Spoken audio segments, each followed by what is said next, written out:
Саламатсыздарбы, урматтуу студенттер? Биз бүгүн кыргыз тили жана адабияты дисциплинасы боюнча обзордук лекциябызды баштайбыз.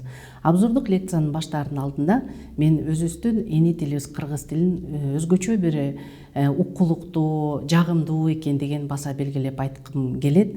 Бул тууралуу Радлов да мындай деген экен да: кыргыздар өздөрүнүн түрк уруулаштарынан укмуштуудай сүйлөө чеберчилиги менен айырмаланат. Жөнөкөй эле сүйлөшүүлөрдөгү сүйлөмдөрү уйкашып, ыр сыяктуу таасир калтырат.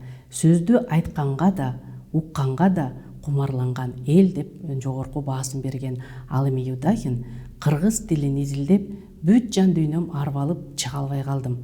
Өзүнчө бир сырдуу касиети бар экен деп эң бир жогорку маанайдагы жакшы өзүнүн оюн билдирет. Демек, бүгүнкү күндө эне тилин үйрөнүүдө биз жөн гана талаптарды коюп, жөн гана анын сүйлөөсүнө жетишпестен, ушул эне тилин сүйүүгө, аны ыйык тутууга, урматтоого, үйрөнүүгө, жоопкерчиликтүү, аң сезимдүү мамиле жасаган инсанды тарбиялоо бүгүнкү күндөгү билим берүүнүн негизги өзөгүн түзөт деп айткым келет.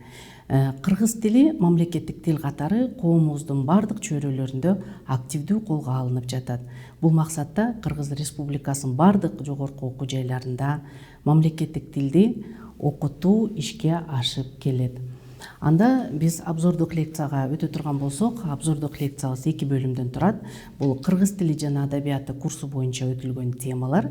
Экинчи бөлүгү дисциплина боюнча тесттердин түзүлүшү жана аларга даярдануу жөнүндө маалымат берүү. Кыргызстан Россия Славян университетинин бардык факультеттеринде кыргыз тили жана адабияты дисциплинасы окуу планга ылайык жалпы 288 саат көлөмүндө, анын ичинде аудиториялык 144, өз алдынча иштеген 108 саат көлөмүндө белгиленген. Окутууга ылайык кафедрада атайын жумушчу программа түзүлүп, ал окуу башкармалыгынын окуу методикалык кеңеши тарабынан бекитилген. Бул жумушчу программа жаңыртылып, талапка ылайык алымча кошумчалар киргизилип, толукталып турат жана ошол жумушчу программанын негизинде окуу процесси жүргүзүлөт. Дисциплинанын максатына токтоло турган болсок, бул кыргыз тили боюнча окутууда маалымат берүүнү гана көздөбөстөн эркин пикир алышууну ишке ашыра билүү, кыргыз тилинде так сүйлөөсүнө жетишүү, турмуштун түрдүү кырдаалында туура, маданияттуу сүйлөөгө зарыл болгон көндүмдөрдү калыптандыруу, студенттердин тил билүү деңгээлин өркүндөтүү, кесиптик багытта жазма жана ооз-эки кебин туура пайдаланууга үйрөтүү, оюн башкаларга эркин, так таамай жеткире билүүсүнө жетишүү, кесипке багыт алып окутуу. Бул дисциплинанын негизги максатын түзөт. Кыргыз тили жана адабияты дисциплинасынын өздөштүрүүнүн натыйжасында студентте калыптанган компетенциялар. Биринчи, бул билүү компетенциясы десек, кыргыз тилинин грамматикалык эрежелерин практикада колдонуп, кептик темалардын элементардык лексикалык минимумун билүү, кесиптик терминдер менен таанышуу жана аларды түшүнө билүү. Азыркы кыргыз тилинин негизги нормаларын орфографиялык, пунктуациялык, грамматикалык, стилдик, орфоэпиялык нормаларын билүү, адистешип жаткан кесиби боюнча тил билүү деңгээлин жогорулатуу жана аны коомдо колдоно билүү, кесипке ылайык ар кандай тексттер менен иштөөдө лексикалык минимумун өздөштүрө билүү, кыргыз тилинин функционалдык стилинин системасын, лексикалык грамматикалык каражаттарын туура жана ордуу менен кесиптик ишмердүүлүгүндө колдоно билүү, лексикалык сөз байлыгын өстүрүп, аны коомдук социалдык жайларда максатка ылайык колдоно билүү, улуттук адабияттын өкүлдөрүн, кыргыз адабиятынын өнүгүүсүнүн негизги этаптарын билүү болуп саналат. Экинчи, бул колдоно билүү компетенциясы маалымат берүүчү китептерди, ар кандай адабияттарды, справочниктерди жана эки тилдүү бир сөздүктөр менен колдоно билүү, кыргыз адабиятынын өнүгүү этаптарын жалпы жолунан айта алуу, ооз-эки жана жазуу коммуникацияларында колдоно билүү, ооз-эки жана жазуу пикир алышуунун туура коммуникативдик стратегиясын түзө билүү, кыргыз тилдеринде ооз-эки жана жазуу кебин логикалык жактан туура жазуу жана ооз-эки речин эркин билдирүү, кыргыз акын жазуучуларынын өмүр баяны, чыгармачылыгы тууралуу маалыматты сүйлөө эрежинде колдоно билүү. Үчүнчү компетенция бул көндүмдөргө ээ болуу. Оозеки пикир алышууда тилдик каражаттарды колдонуу, ошондой эле теманын алкагында угуп түшүнүү, айтуу сөздөр, башкача айтканда синонимдерди контексттик мааниде колдоно билүү көндүмдөрүнө ээ болуу. Оозеки жана жазуу эрежинде көбүрөөк колдонулган коммуникативдик структураларды колдоно билүү, жазуу жана оозеки эрежинде туура пикир алышуусу үчүн сөздөрдү стилдик жактан туура түзө билүү, аудио уктурууларды кабыл ала билүү көндүмдөрүнө ээ болуу. Жазуу ишинде оозеки эрежинде лексикалык каражаттарды грамматикалык жактан сабаттуу түзүү, сөз байлыгын өстүрүү, белгиленген темада өз оюн эркин жеткире билүү көндүмдөрүнө ээ болуу. Эми кыргыз тили жана адабияты дисциплинасынын түзүлүшү жана мазмунуна токтоло турган болсок, бул дисциплина 8 модульдан турат. Биринчи бул тил байлыгы, эл байлыгы, экинчи билим кылым мурасы, үчүнчү кыргыз элдик оозеки чыгармачылыгы, төртүнчү кыргыз профессионал жазма адабияты. Бешинчи модуль менин адистигиме байланыштуу негизги түшүнүктөр жана ал тармактагы белгилүү ишмерлер. Алтынчы адистик тексттер менен иштөө, жетинчи иш кагаздар, өздүк иш кагаздар, сегизинчи расмий иш кагаздар. Эми балдар ар бир модульга кененирээк токтоло турган болсок, бул модульдарда биз эмнени окуганбыз эсибизге салып жана эмнелерге көңүл бөлүү керек экен деген. Биринчи модульда бул тил байлыгы, эл байлыгы деп аталып, кыргыз жазуусунун тарыхы, кыргыз жазуусунун тарыхына чейин деги эле жазуу качан пайда болгон, кандай өнүгүү этаптарын башынан өткөргөн, кыргыз жазуусунун тарыхы, кыргыз жазуусунун тарыхы болгондо ошо Орхон-Несей жазууларынан баштап, Орхон-Несей жазуулары качан табылган, каерде табылган, аларды алгачкылардан болуп кимдер окуган деген сыяктуу маалыматтарды айтуу менен андан кийинки араб жазуусу, латын жазуусу, кириллица алфавитин колдонуп ошол бүгүнкү күнгө чейин басып өткөн тарыхый жолуна токтолобуз. Андан тышкары кыргыз адабий тили жана нормалары белгиленет. Кыргыз тили Кыргыз Республикасынын мамлекеттик тил статусуна ээ болгондугу жөнүндө сөз болот. Ошондой эле бул модульда Кыргызстан тууралуу кенен маалымат берилип, кептик темалар катары Кыргыз Республикасынын административдик аймактык бөлүнүшү, алардын экономикасынын өнүгүшү, жаратылыштык бүтүнчөлүктөрү, мамлекеттик символикалар, жалпы эле мекен таануу темасы көтөрүлүп, студенттердин атуулдук сезимдерин тарбиялоого багытталат. Бул кептик темаларды өздөштүрүү менен кыргыз тилинин грамматикасы боюнча кыргыз графикасынын бүтүнчөлүктөрү, орфография, орфоэпия, тилдин тыбыштык өзгөчөлүгү, үндөштүк закону, муун, басым сыяктуу грамматикалык темалар окулат. Экинчи модуль билим кылым мурасы деп аталып, мында Кыргызстандын маданий тарыхый өзгөчөлүктөрүнө арналган маалыматтар берилет.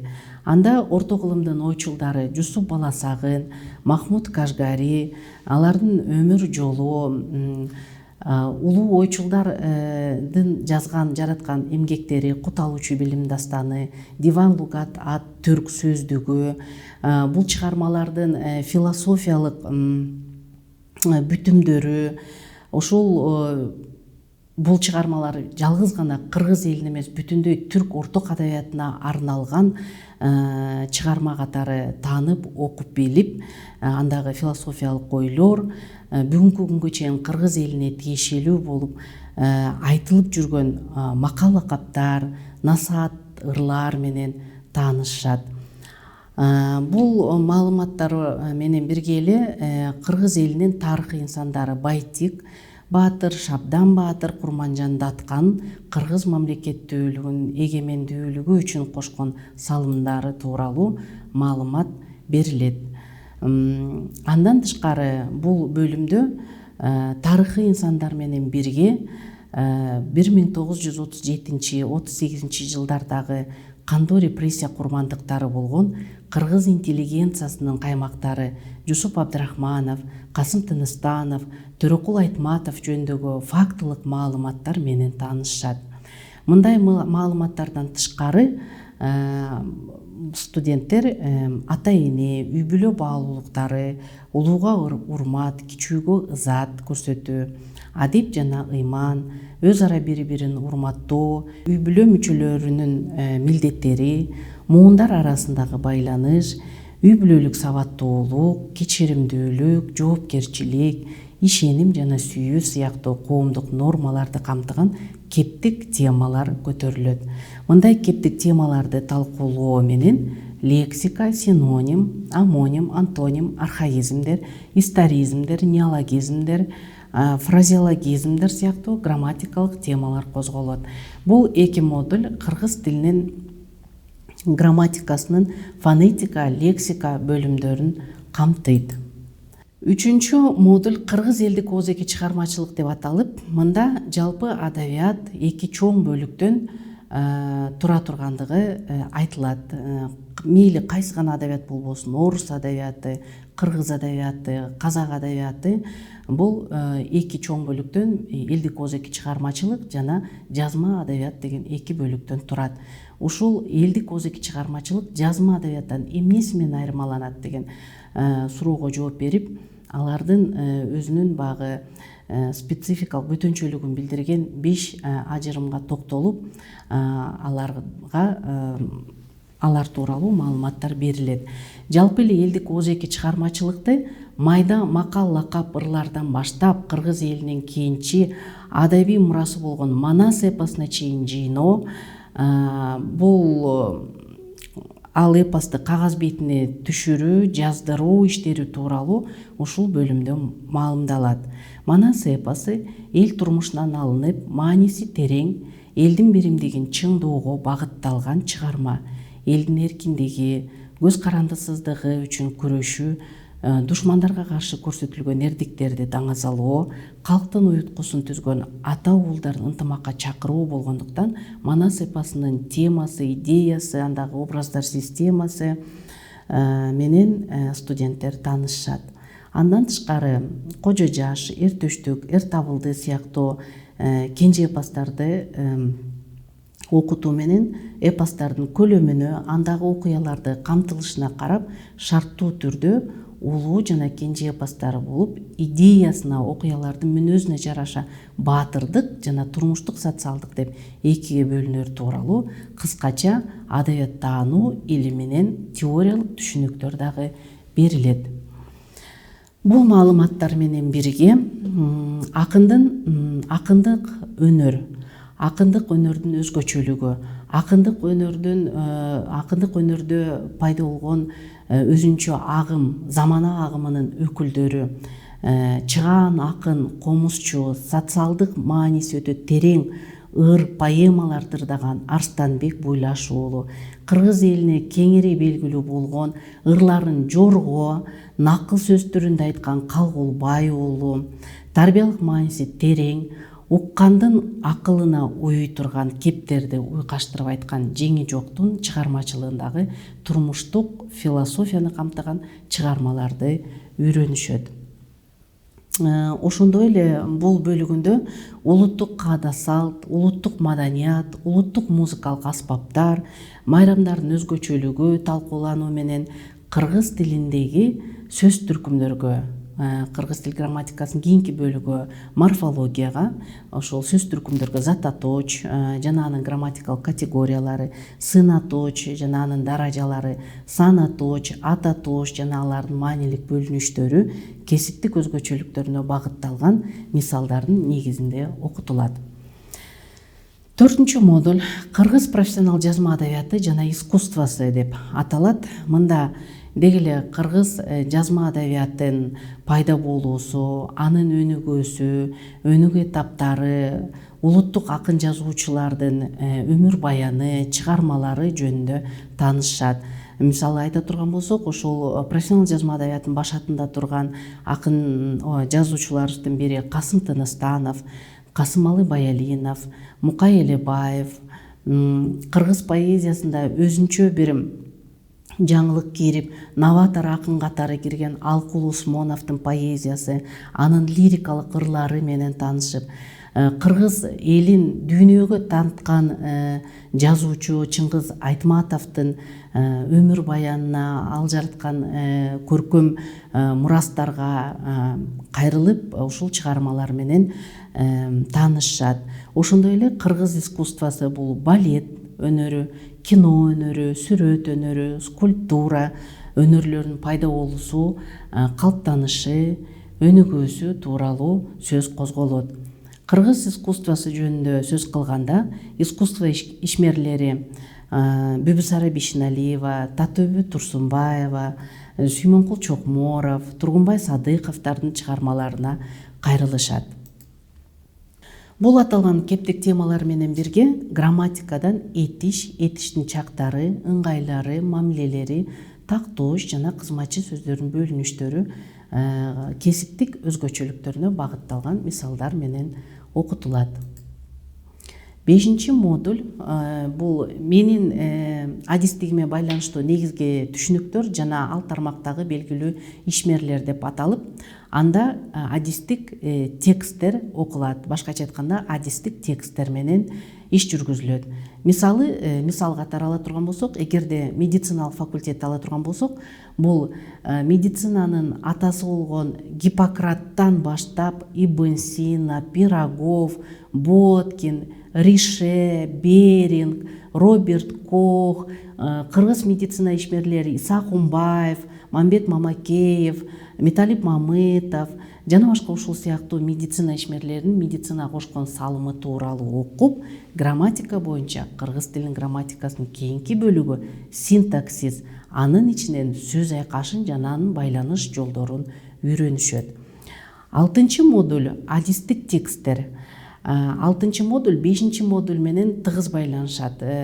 Эгерде ошол эле мисалы медициналык факультетти ала турган болсок, мында багы медициналык белгилүү ишмерлердин өмүр баянына, медицинанын өнүгүүсүнө кошкон салымы менен тааныша турган болсо, 6 модульда оорулар жөнүндө түшүнүк алышат. Мисалы инсульт, менингит, холецистит, бронх, кант диабети, эхинококоз, жүрөк кемтиги, бөйрөк, псориаз деген жана башка көптөгөн организмде пайда болгон оорулар жөнүндө сөз козголуп, ушул оорулардын пайда болуу жолдору, аларды дарылоо, аларды алдын алуу сыяктуу тексттер менен таанышуу менен алар медициналык түшүнүктөрдү менен таанышат жана медициналык терминологияларды өздөштүрүшөт. Ал эми грамматикадан болсо сүйлөм, алардын бөлүнүшү, түзүлүшү жөнүндө окуп, кесипке багытталган сүйлөмдөрдүн мисалын да үйрөнүшөт. 7 модуль иш кагаздары. Бул бөлүмдө иш кагаздарынын жөнөкөй жана татаал, өздүк жана расмий болуп бөлүнгөн түрлөрүн үйрөнүшөт. Анын ичинен өздүк иш кагаздарга кайсылар кирет? Мисалы арыз, арыздын түрлөрү, жумушка кирүү арызы, доо арызы, эсептешүү арызы, топтук арыз, өтүнүч арыз жана башка ушул сыяктуу арыздын түрлөрү жөнүндө сөз болот. Жана бул арыздарды жазууда ошол реквизиттердин жайгашуусу, реквизиттердин орун тартиби, ошол 1-2 реквизитте адамдын аты жөнү жазылганда грамматикалык жактан кайсы жөндөмө мүчөлөрү уланат деген сыяктуу маселелер каралат дагы. Арыздан тышкары түшүнүк кат, тил кат, чакыруу, жарыя, өмүр баян, таржымал сыяктуу иш кагаздарын кесиптик өзгөчөлүгүнө жараша жазып өздөштүрүшөт. Бул иш кагаздар менен бирге стилдин түрлөрү, публицистикалык, илимий стилдердин өзгөчөлүктөрү мисалдардын негизинде талкууланат экен. Эми акыркы модуль, 8 модуль. бул расмий иш кагаздар. Расмий иш кагаздарын алардын бөлүнүштөрү. Расмий иш кагаздарды биз кайсы иш кагаздарды айтабыз? Бөлүнүштөрүнө келгенде мисалы буйрук, буйруктун түрлөрү, өздүк курам боюнча буйрук, жалпы ишмердик боюнча жазылган буйруктардын өзгөчөлүктөрү айтылат. Билдирме, баяндама кат, алардын окшоштуктары, алардын ажырымдары, мүнөздөмө, кепилдеме, акт, протокол, келишим, келишимдин түрлөрү, мисалы эмгек келишими, соода келишими, ижара келишими сыяктуу келишимдин түрлөрү, жарлык жана башка ушул сыяктуу иш кагаздардын өзгөчөлүктөрү окутулат. Мындан тышкары берилүүчү тексттерди стилдин түрлөрүнө бөлүп ажыратып, андан көркөм, илимий стилдерди аныкташат. Демек, бул жерден мен азыр ушул жалпы кыргыз тили жана адабияты дисциплинасы 8 модульдан туруп өз ичине кандай грамматикалык, кептик темаларды камтый тургандыгын айтып кеттим. Эгерде кененирээк таанышып, бул тууралуу кененирээк маалымат алам дей турган болсо, университеттин расмий баракчасы, кафедранын сайтына кирип таанышып чыкса болот. Эми обзордук лекциянын балдары экинчи бөлүгү бул комплекстүү тестте бардыгы 30 суроо Кыргызстандын тарыхы, Кыргызстандын географиясы, кыргыз тили жана адабияты предметтеринен түзүлөт. Жалпы тестти аткаруу үчүн 60 мүнөт берилет. 30 суроонун ичинен ар бир дисциплина үчүн 10 суроодон түзүлгөн. Тактап айтканда, кыргыз тили жана адабияты дисциплинасы боюнча 10 суроо даярдалган. Бул суроолор каяктан алынган? Бул суроолор кыргыз тили жана адабияты дисциплина боюнча тесттер жумушчу программадагы 8 модульда көрсөтүлгөн грамматикалык жана кептик темалардын негизинде түзүлөт. Ар бир багыт боюнча жумушчу программалар кафедранын сайтына жүктөлгөн жана каалаган мезгилде, ыңгайлуу учурда сайтка кирип колдонууга мүмкүндүк бар. Эми бул тесттик тапшырмалда берилген болжолдуу суроолор мындай болушу мүмкүн экен. Туура келген таандык мүчөлөрдү улаңыз. Экинчи, туура келген жөндөмө мүчөлөрүн улаңыз. Сүйлөмгө мааниси жагынан туура келген зататоошту коюңуз. Сүйлөмдөгү санатооштун түрүн аныктаңыз. Сүйлөмгө мааниси туура келген ататоочту коюңуз. Сүйлөмдөгү этиштин чагын аныктаңыз. Сүйлөмдөгү сөздөрдүн туура орун тартибин аныктаңыз болуп атат. Экинчи, бул элдик эпостор боюнча болжолдуу суроолор. Бул кайсылар болушу мүмкүн? Биринчи, баатырдык эпосторго кайсылар кирет? Турмуштук эпосторго кайсылар кирет? Манас эпосунда Ногой деген ким? Манас кайсы атты минген? Семетейдин чоң атасы ким? Кожо жаш эпостардын кайсы түрүнө кирет? Кожо жаш ким болгон? Кожо жаш кимдин баласы? Манас эпосунда Каныкейдин өз аты деген сыяктуу элдик эпостор боюнча болжолдуу суроолор болушу мүмкүн. Кийинки бөлүк бул акындар поэзиясы боюнча болжолдуу суроолор. Бул Арстанбек Буйлаш уулу кайда төрөлгөн? Арстанбек Буйлаш уулу качан төрөлгөн? Арстанбек Буйлаш уулунун эң көлөмдүү чыгармасы кайсы? Калыгул Бай уулу качан төрөлгөн? Калыгулдун элге кеңири тараган чыгармасы кайсы? Калыгул ким болгон деген сыяктуу болжолдуу суроолор болушу мүмкүн. Кийинки бөлүк профессионал жазма адабияты боюнча болжолдуу суроолор.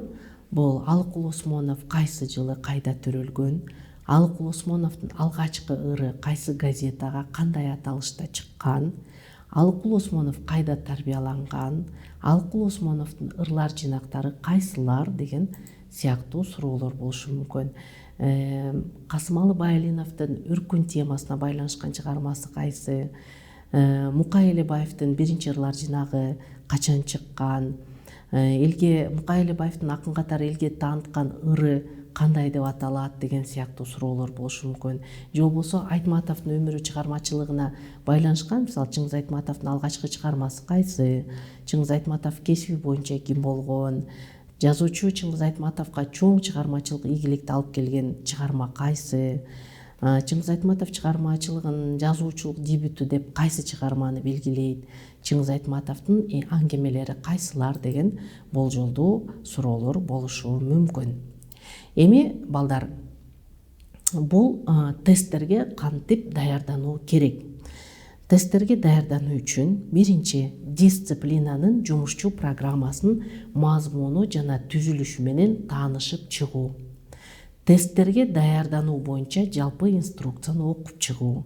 Тесттик тапшырмалардын мазмунун терең түшүнүп окуп, алар менен таанышуу, аларды мүмкүн болушунча тереңирээк анализ кылуу.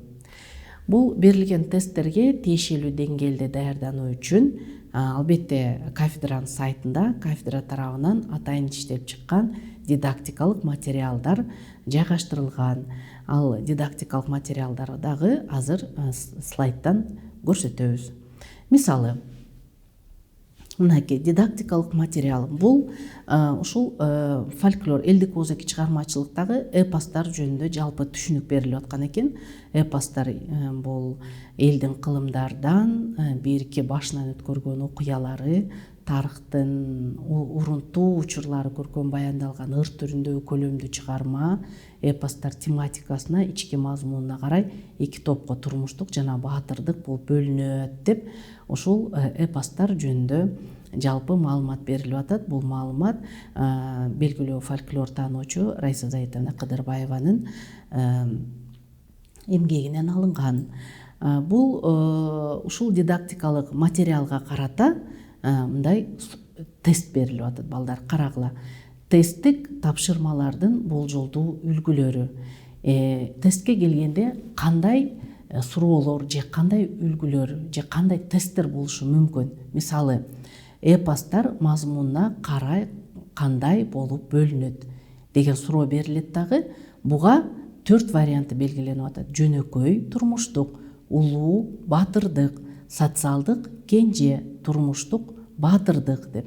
Демек, бул суроого жооп бериш үчүн биз сөзсүз түрдө буга чейинки текстти абдан мыкты окуп, аны менен таанышкан болуубуз шарт. Бунун бардыгы кафедранын сайтында, файлдарда бардыгы белгиленип жүктөлгөн. Ошондуктан тестке киргенге чейин сөзсүз түрдө ал файлдар менен таанышып, ал файлдарды окуп, тексттерди жакшылап анализдеп, түшүнүп, анан даярдануубуз керек экен. Кайра эле кийинки суроо дагы баатырдык эпостторго кайсылар кирет деп 4 вариант берилип атат. Кедей хан Кожо Жаш, Ак Саткын менен Кул Мырза, Манас Семетей Сейтек, Сарынжы Бөкөй дейт. Бул жердеги дагы туура материалды, туура жоопту табуу үчүн албетте дидактикалык материалга кайрылуубуз зарыл болот. Же болбосо дагы ушундай бир мисал, турмуштук эпостторго кайсылар кирет? Дагы 4 варианты берилип атат. Манас Семетей, Курманбек Эртөштүк, Кожо Жаш Кедей хан, Жаңыл Мырза Эр Табылды. Бул тесттин жообун айтуу үчүн биз дидактикалык материалга кайрылып, демек аны окуубуз зарыл. Кийинки дидактикалык материал бул Манастын ата теги жөнүндө маалымат берилет да, Сагынбай Орузбаковдун варианты боюнча түзүлгөн экен. Бул дидактикалык материалды албетте сөз түрдө файлдардан карап, окуп, таанышып, анализдеп, анан кийин жакшылап түшүнүүбүз шарт. Бул материалга карата мисалы мындай тест түзүлгөн экен. Манас эпосунда Ногой ким болгон деген суроо.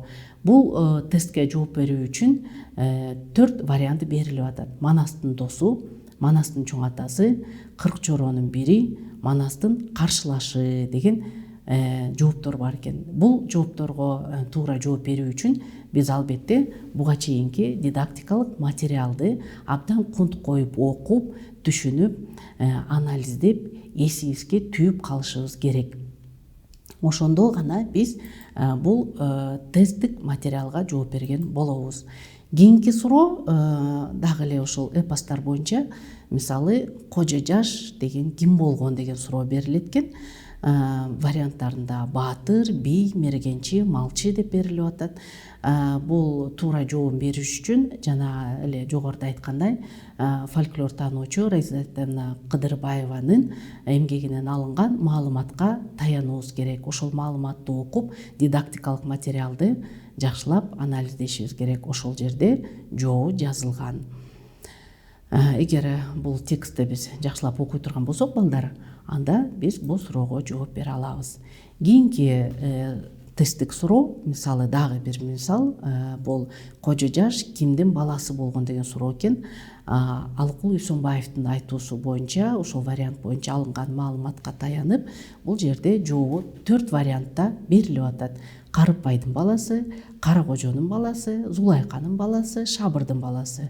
Албетте, кайра кайталайм, бул тестке биз суроого туура жооп берүү үчүн албетте жогорудагы дидактикалык материалга кайрылуубуз керек. Буну тестке киргенге чейин кафедранын сайтында жүктөлгөн файлдарды ачып, ошол файлдар менен таанышып, ал файлдагы маалыматтарды окуп түшүнүүбүз зарыл. Деген сыяктуу мынакей ушундай эле эпостор боюнча ушундай багытта түзүлгөн суроолор кете берет. Кийинки бөлүккө, кийинки дидактикалык материалга кайрыла турган болсок, бул Жусуп Баласагын боюнча экен. Жана биз жогоруда модульдардын мазмунун айтып атканда, орто окулумдагы ойчулдар ошо Жусуп Баласагын Махмуд Кашкари боюнча маалыматты алабыз дегенбиз. Мына ошондой дидактикалык материалдардын бири. Бул боюнча кандай тесттик тапшырма түзүлгөн экенин көрөбүз. Силердин алдыңарда сүйлөмдөгү сөздөрдүн орун тартибин аныктаңыз деген тапшырма бар экен. Бул сүйлөмдөгү сөздөрдүн орун тартибин аныктоо үчүн биз албетте сүйлөмдөрдүн багы логикалык ыраттуулугун карманышыбыз керек. Сөздөрдүн ошол сүйлөмдө коюла турган орун тартибин туура түшүнүшүбүз керек. Анан эң негизгиси албетте бул дидактикалык биздин материал болот. Ушул материалды биз туура окуп түшүнгөндө гана ал жөнүндө маалымат алып, кийинки тесттеги сүйлөмдөрдү туура орун тартиби боюнча жайгаштыра алабыз. Демек бул вариантта мындай берилип атат. Биринчи аталган чыгарма жалпы, экинчи адабий эстеликтердин бири, түрк элдеринин маданий мурастарындагы эң мыкты. Буну биз логикалык жактан туура түзүү үчүн мындай кылып жайгаштырабыз. Демек, биринчи аталган чыгарма жалпы, түрк элдеринин маданий мурастарындагы эң мыкты адабий эстеликтердин бири деген сүйлөм болот экен. Эми тексттен ошол нерсени карай турган болсок, бул жерде мынакей жазылып берилип атат. Карасаңар, аталган чыгарма жалпы түрк элдеринин маданий мурастарындагы эң мыкты адабий эстеликтердин бири деп атат. Демек, балдар, эгерде биз ушул текст менен жакшылап тааныша турган болсок, бул тексттеги маалыматтарды биз туура аныктап, белгилеп ала турган болобуз. Кийинки тапшырма дагы ушул эле багытта экен. Сүйлөмдөгү сөздөрдүн орун тартибин аныктаңыз. Кайра эле варианттар, 4 варианты берилип атат. Чыгармалардын бири болгондугунда Жусуп Баласагындын бул эмгегинин дагы тилиндеги алгачкы энциклопедиялык бир өзгөчөлүгү анын түрк деп атат. Бул жерден карасак, албетте балдар, эч кандай биз мааниге ээ болбогон багы сөздөрдүн жыйындысын алдык, бирок буну биз ыраттуу, жакшынакай өзүнчө бир ойду камтыган сүйлөмдү түзө турган болсок, анда кандай кылып жайгаштырабыз керек экен? Биринчи, Жусуп Баласагындын бул эмгегинин дагы бир өзгөчөлүгү анын түрк тилиндеги алгачкы энциклопедиялык чыгармалардын бири болгондугунда деп сүйлөмдү түзүшүбүз керек экен. Демек, буга чейинки дидактикалык материалга карап турган болсок, бул жөнүндө материал жазылган. Мынакей Жусуп Баласагындын бул эмгегинин дагы бир өзгөчөлүгү анын түрк тилиндеги алгачкы энциклопедиялык чыгармалардын бири болгондугунда деп текстте, дидактикалык материалда бул маалымат жакшынакай болуп берилип турат балдар. Анда кийинки тестке өтө турган болсок, дагы тапшырма ушундай эле сүйлөмдөгү сөздөрдүн орун тартибин туура аныктаңыз экен. Бул дагы дидактикалык материал Жусуп Баласагынга негизделген экен. Эми булардын ар бирөөнү токтолбой андан ары өткөрө турган болсок балдар, бул дагы орун тартиби. Кийинки тапшырма карагыла грамматикалык темадан сүйлөмдөгү этиштин чагын аныктаңыз дейт. Сүйлөмдөгү этиштин чагын аныкташ үчүн албетте биз эмне кылышыбыз керек? Биринчи этиш сөзүн табышыбыз керек. Этиш сөзүн табышыбыз керек. Мисалы, мындай сүйлөм берилип атат. Жусуп Баласагын араб, перс тилдерин терең өздөштүрүп, философиялык мүнөздөгү илимий эмгектер менен кенен таанышуунун негизинде системалуу түрдө ар тараптуу билимге ээ болгон деп. Демек, этиш сөзү бул жерде албетте болгон болуп атат дагы, өткөн чакта келип атат. Бул баарыбызга белгилүү болгондой, грамматикалык материалга кайрыла турган болсок, этиштин 3 чагы бар: учур чак, келер чак, анан өткөн чак. Өткөн чакты биз белгилөө үчүн албетте биринчи этиш сөзүн табабыз. Анан этиш сөзүндөгү уңгу мүчөгө ажыратып, ошол өткөн чакты белгилеген мүчөнү белгилөө менен өткөн чактагы этиш сөзүн таап белгилесек болот. Бул боюнча дагы грамматикалык материалга кайрылганда балдар, кафедранын сайтында өзүнчө ошол тапшырмалар берилгенде, файлдарда дагы грамматикалык материалдар толугу менен берилген. Ошол нерсени кайталап окуп карап чыгуу керек. Кийинки дидактикалык материал бул Махмуд Кашгари экен. Махмуд Кашгаринин боюнча түзүлгөн сүйлөмгө карай турган болсок, бул тестте мындай берилген экен: сүйлөмдөгү этиштин чагын аныктаңыз дейт. Махмуд Кашгарин түрктөр тууралуу бай маалыматты бир топ жыл чогулткан дейт дагы. Бул жерден дагы этиштин чагын аныктаңыз. Албетте бул жерден кайра эле этиш сөзүн табабыз дагы. Жанагындай кылып эле уңгу мүчөгө бөлүп, кайсы чактын мүчөсү колдонулган болсо, демек ошол чакка тиешелүү деп белгилейбиз. Кийинки дагы этиштин чагына байланыштуу суроо экен. Буну түшүндүк окшойт. Андан ары өтүп кете берсек, кийинки дидактикалык материал бул заман агымы. Заман агымы бул акындар поэзиясында өзүнчө бир пайда болгон агым. Бул агым качан пайда болгондугу, эмне үчүн заман агымы деп аталып калган, бул заман агымындагы акындар эмне жөнүндө ырдашкан, кандай бир тоскоолдуктарга же кыйынчылыктарга учураган деген сыяктуу маалыматтар берилип турат. Бул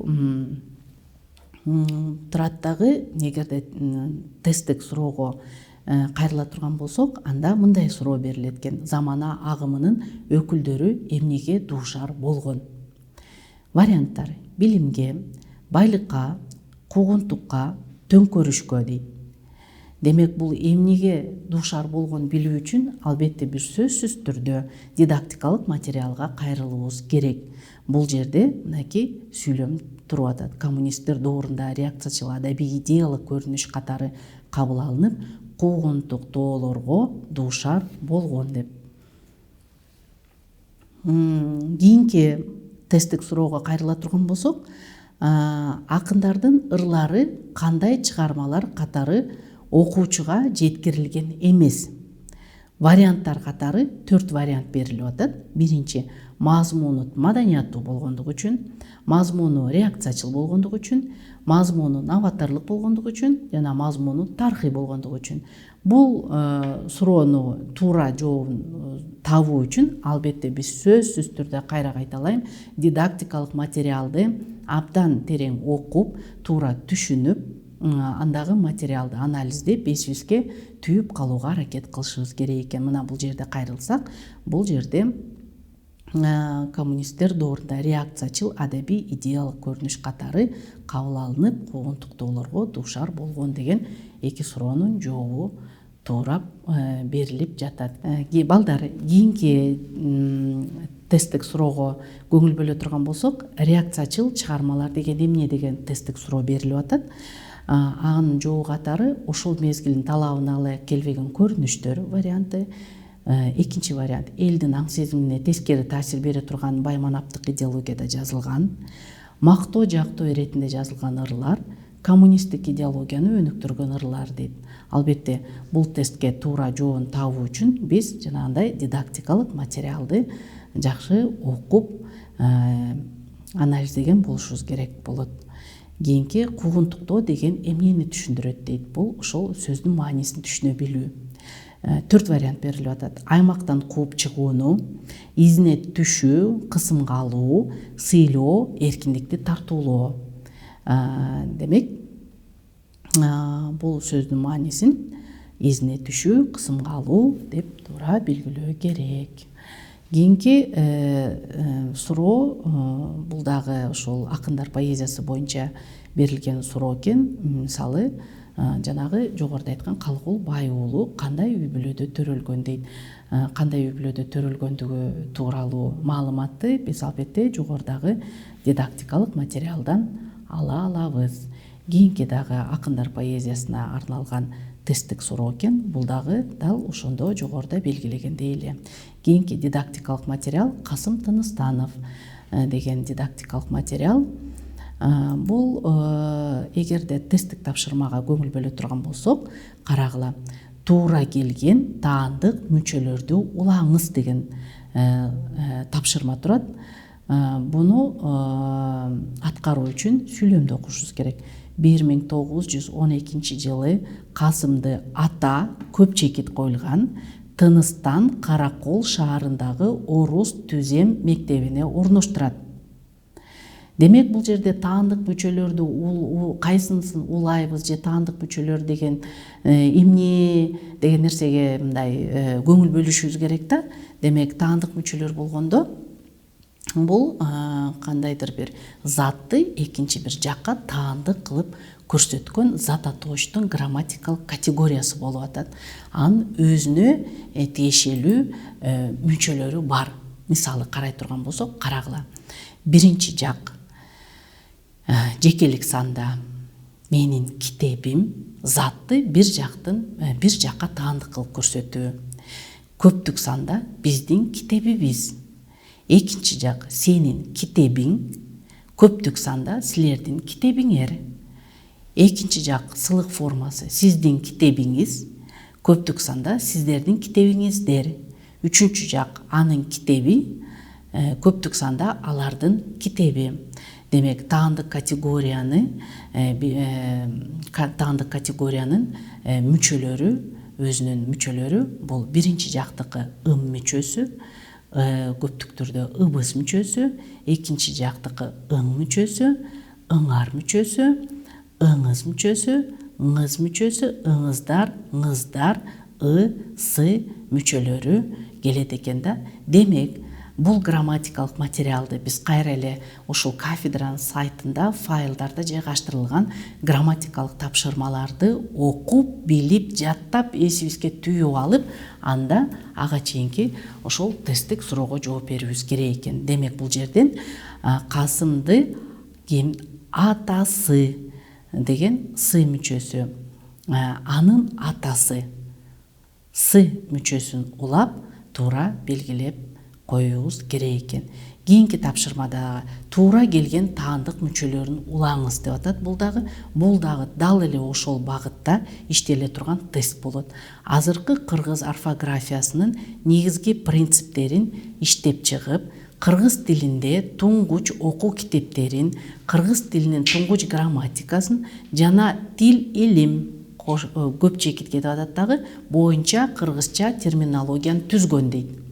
Демек, буну аныкташ үчүн албетте зат атоочко биз таандык мүчөсүн улообуз керек болот. Бул жерде илим, демек, туңгуч грамматикасын жана тил илими боюнча кыргыз терминологияны түзгөн деген жооп болот. Үчүнчү тапшырма дагы ушул эле багытта болот да, дагы мисал катары келтирилген. Туура келген таандык мүчөлөрдү улаңыз. Касым Тыныстанов Кыргыз педагогика институтунун окутуучу, көп чекитке дагы болуп эмгектенген. Демек бул жердеги зататоочко дагы таандык мүчөсүн улоо керек. Өзүнө тиешелүү бул жерде окутуучусу болуп эмгектенген. Бул албетте эң биринчи биз грамматикалык эрежелерди, грамматикалык түшүнүктөрдү туура билип, аларды эсибизге түзүүбүз керек. Андан кийин ошол Касым Тыныстанов жөнүндөгү материалды дидактикалык материалдан окуп, бул менен таанышып, эсибизге түйүп, керектүү жерлерин аябай бир сиңирип өзүбүзгө, анан кийин даярдана турган болсок, анда бул тесттик суроолорду биз жакшы жыйынтыкка тапшыра алабыз деген ишеним бар. Кийинки тапшырмага өтө турган болсок, кандай балдар? Кийинки грамматикалык тапшырма бул сүйлөмдөн бир өңчөй зататоочторду табыңыз дейт. Сүйлөмдөн бир өңчөй зататоочторду табыңыз деп мисал келтирилип атат. Эл агартуучусу тилчи окумуштуу Касым Тыныстанов кыргыз жазма адабиятынын жана тил илиминин баштоочуларынын бири дейт. Демек, биз бир өңчөй зататоочтор табуу үчүн албетте бир өңчөй мүчөлөр деген эмнелер деген грамматикалык тапшырманы файлдан сөзсүз түрдө окушубуз керек. Бул бир өңчөй мүчөлөр сүйлөмдө бир милдетти аткарып, бирдей суроого жооп берген сөздөр бир өңчөй мүчөлөр деп аталат экен. Бул жерден албетте 4 вариант берилип атат. Тилчи биринчи кыргыз, экинчи агартуучу тилчи окумуштуу, үчүнчү кыргыз жазма адабияты, төртүнчү кыргыз тили жана адабияты. Бул жерден туура варианты албетте агартуучу тилчи окумуштуу деген жерди белгилөөбүз керек болот экен. Дидактикалык материал албетте Касым Тыныстанов атындагы деген тема болот да. Кийинки тема бул адабият боюнча экен. Адабият Касымалы Баялинов тууралуу маалымат берилип, анын чыгармалары айтылып жатат дагы. Ушул текстте карата сөздүн лексикалык маанисин түшүнүү максатында мекен деген эмне дейт. Кандай түшүнөсүң дегенде, көчүп барып жашап калган жерди мекен деп калуу, ата мекен, ата журт, адамзат туулуп өскөн жери. Диалектилик тилде сүйлөп калган жер экен. Албетте мекен деген сөздүн түшүнүгү бул ата мекен, ата журт, адамзат туулуп өскөн жери болуп эсептелинет.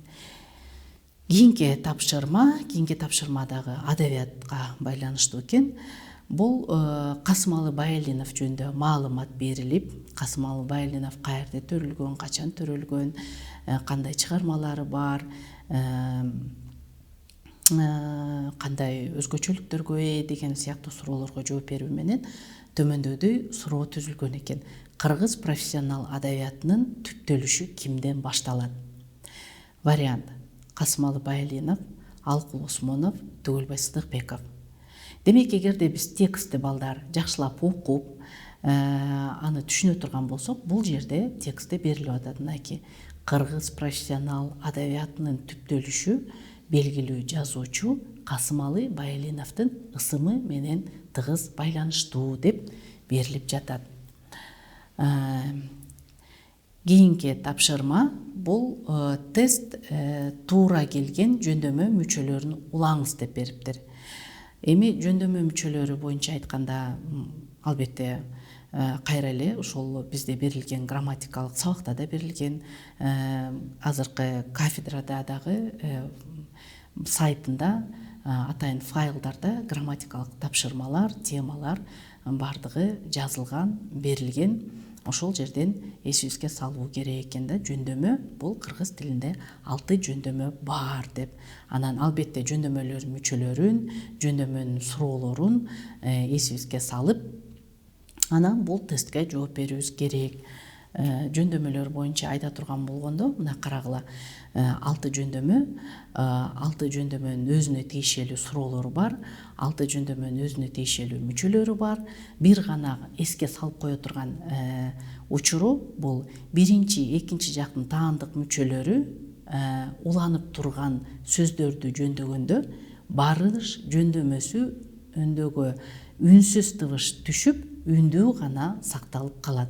Мисалы, атам деген зататооч атам деген зататоочко баш жөндөмөсүн уласак ганы улашыбыз керек болот да, атамга мындай туура болбойт, ошондуктан г дыбыш түшүп калат да, атама болуп калып атат. Атаңга, атаңга эмес, атаңа деген учурларды эсибизден чыгарбай, абдан бекем түйүп алып, анан бул тесттик суроолорго жооп берүүбүз керек экен. Демек, бул жерде тапшырма Касымбай Алинов 1902 жылы Ысык көл районундагы Көк Мойнок айылында Орто Дыйкан Көпчекит үй бүлөсүндө туулган. Демек, бул жерде Орто Дыйкандын үй бүлөсүндө туулган деп белгилениши керек. Кимдин? Дыйкандын. Илик жөндөмөсүн нын мүчөсү уланды деп.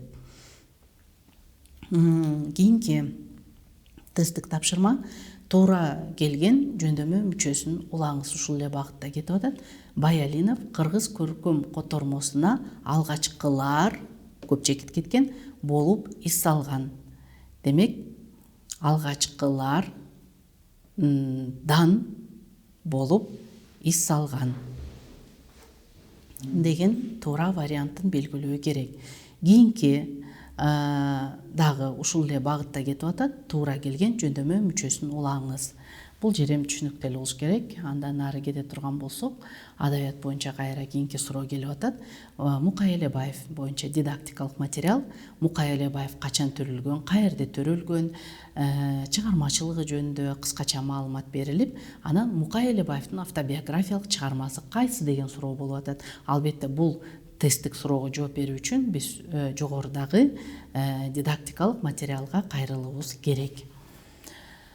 Андан кийин дагы Алыкул Осмонов, бул дагы Алыкул Осмонов жөнүндөгү дидактикалык материал, ал тууралуу маалыматтар берилген, дагы ага байланыштуу суроо түзүлгөн. Кийинки дагы Алыкул Осмоновдун алгачкы ыры кайсы газетага кандай аталышта чыккан деген тапшырма болуп атат. Булардын баардыгын кайра кайталайм. Ошол кафедранын сайтындагы атайын файлдарда дидактикалык материал да берилген, грамматикалык материал да берилген, болжолдуу суроолор да берилген. Ошол суроолор менен жакшылап таанышып, окуп, иликтеп, анализдеп, анан бул суроолорго жооп берүүбүз керек. Кийинки тестке өтсөк, анда балдар, кийинки тестте сүйлөмдөгү сана тооштун түрүн аныктаңыз деген грамматикалык тапшырма экен. Бул сана тооштор болуп атат. Сүйлөмгө кайрыла турган болсок, 1930 жылы Сабаттуу бол газетасынын сентябрь айындагы санына биринчи жолу Кызыл жүк деген ыры басылып чыгат. 4 вариант берилип атат.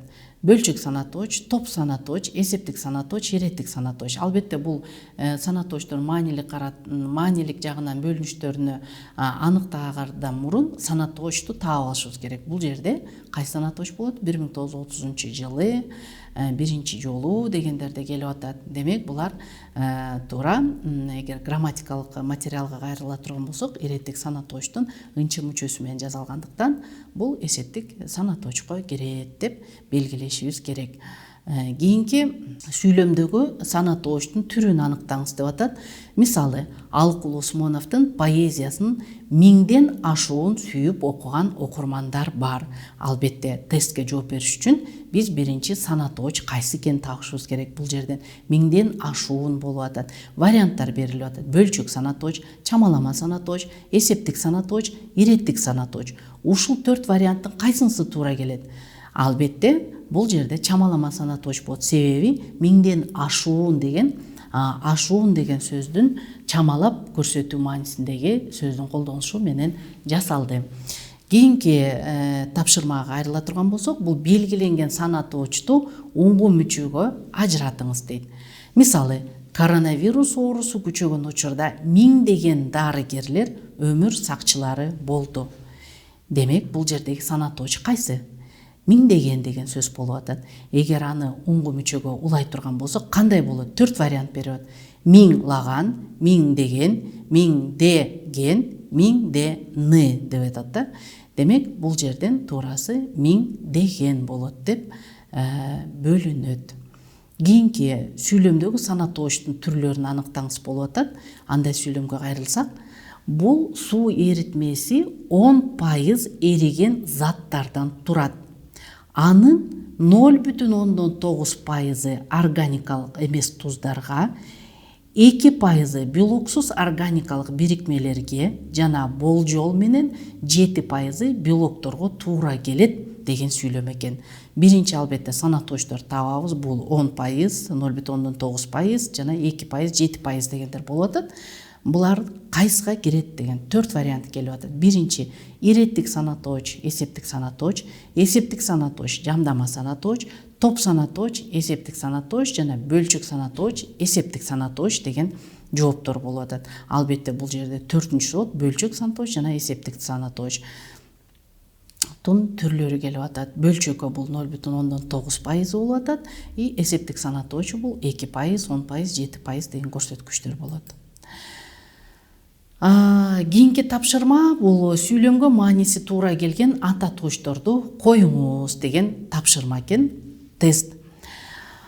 Бул жерде көп чекит келип атат дагы. Чоң чыгармачылык ийгиликти бетме-бет Жамиля повесттери алып келген. Демек бул жерге кайсы ата точту коебуз? Ата точ албетте бул зат, сын, сан аточтор, булар кандайдыр бир мындай заттык, сын сыпаттык, сан өлчөмдүк маанилерди ачык, айкын, даана түшүндүрө турган болсо, ата точтор ал маанилерди өтө жалпылап, абстрактуу билдирип атат да. Анан бул жерден мынакей кайсы сөз туура келет? Демек, көп чекиттин ордуна ага чыгармачылык ийгиликти бетме-бет Жамиля повесттери алып келген деп туура вариантын белгилөөбүз керек да. Бул жерден эскертип кете турган нерсе, ата точторго жөндөмө мүчөлөрү уланганда уңгусу өзгөрүп кетет. Сен га эмес, сен плюс га, сага болуп өзгөрөт. Ал плюс нда болбостон анда, бул плюс ны болгондо булну эмес, муну болуп өзгөрүп кете тургандыгын эстен чыгарбообуз керек. Албетте бул грамматикалык материалдардын баардыгы кафедранын сайтында жайгаштырылган. Сүйлөмгө мааниси туура келген ат аточту коюңуз дейт. Көп чекит анан Пушкиндин, Шекспир, Низами, Шота Руставели сыяктуу дүйнөлүк адабияттын алыптарынын чыгармалары менен кыргыз окурмандарын тааныштырды. Албетте бул жерге ал деген ата точ болот. Жана бул туура варианты деп белгилөөбүз керек. Жана башка ушундай сыяктуу ушул багытта тесттик суроолор кетип жатат. Албетте кайра кайталайм, тесттик суроолорго туура жооп берүү үчүн биринчи грамматикалык материалдарды жакшылап эсибизге салабыз жана дидактикалык материалдарды абдан кунт коюу менен окуп аны анализдейбиз. Кийинки дидактикалык материал бул Чыңгыз Айтматов экен. Чыңгыз Айтматовдун өмүрү, жолу, ал тууралуу анын чыгармачылыгы, жазган чыгармалары жөнүндө маалыматтар берилген дидактикалык текст экен. Агарата мындай тесттик суроо түзүлгөн экен. Чыңгыз Айтматовдун алгачкы чыгармасы кайсы деп 4 вариант берип атат. Ашым аңгемеси, Ботокөз булак аңгемеси, Түнкү сугат аңгемеси, Гезичи Дзуйо аңгемеси. Демек бул жерде биз эгерде дидактикалык материалды абдан жакшылап кунт коюп окуган болсок, ал жерде маалымат турат Гезичи Дзуйо деп мынакей бул жакта текстте берилген маалыматы турат. Андан ары кайрыла кете турган болсок, анда кийинки тапшырма грамматика боюнча каратма сөздөрдү туура белгилеңиз дейт. Каратма сөздөрдү туура белгилеңиз дегенде, каратма сөздөрдү эсибизге салуу керек. Каратма сөз бул сүйлөм аркылуу айтылган ойдун кимге, эмнеге кайрылгандыгын билдирүүчү сөз же сөздөрдүн тизмеги болот. Дидактикалык текст бул Төрөкул Айтматовдун акыркы каты экен. Демек, бул текстти биз окуп, түшүнүп, анан ошого жараша бул тесттен биз туура жообун табабыз. Тесттин суроосу мындай экен: каратма сөздөр туура белгилеңиз деп туруп, кош туугандарым Нагый, биринчи вариант, туулган айылым талас поезд экинчи вариант, туугандарым нагый балдарым деген үчүнчү вариант. Демек бул жерден каратма сөздү текстке карап аныктап туугандарым нагый балдарым деген тексттер деп белгилешибиз керек экен. Демек балдар, мынакей бул слайдтардан көрүнгөндөй мен силерге ушул кыргыз тили жана адабияты дисциплинасы боюнча жалпы 8 модульдан турган мазмунун өзүндө кептик темаларды, грамматикалык темаларды камтыган учурлардын баардыгын айтып өттүм. Ушул эле маалыматтардын баардыгын университеттин, анын ичинде кафедранын расмий баракчасынан ачып, окуп, таанышып, анан ушул тесттердин суроолоруна жооп табып даярдансаңыздар болот.